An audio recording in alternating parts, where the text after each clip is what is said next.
অদ্ভুতভাবে অনেকবার অনেক সিগন্যাল ট্রাই করার পরেও শুধুমাত্র কিমের সাথেই বারবার কানেক্ট হয়ে যায়। আর আজকে কিমের সাথে সে গতকালকের বিষয় নিয়ে সরি বলে, যাতে করে কিম বিষয়টি মেনে নেয়। তখন সে কথায় কথায় মনিকে জানায় যে আসলে সে তাকে মিথ্যা বলেছিল, তার কোনো অ্যাসাইনমেন্ট নেই। আসলে সে রেডিওতে এমন একজনকে খুঁজছিল যে তাকে এই রেডিওটা চালানো শেখাতে পারে, সেজন্যই সেদিন সে তার সাথে দেখা করতে চেয়েছিল। তখন মনি তাকে জিজ্ঞাসা করে যে তুমি তো বলেছিলে পূর্ণ রেডিওটা চালানো শিখে তোমার কি লাভ। তখন আমরা আসল কারণটা জানতে পারি।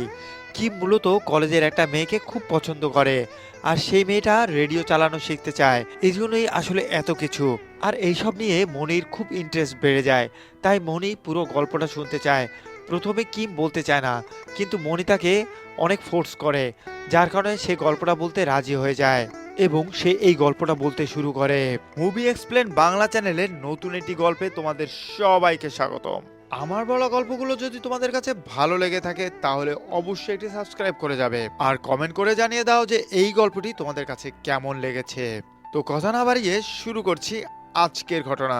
কিম এবার তাকে এই গল্পটা বলতে শুরু করে। সেদিন তার কলেজের প্রথম দিন ছিল, যখন একটা মেয়েকে দেখেই কিমের মনে ধরে যায়। মেয়েটার নাম ছিল হানজি।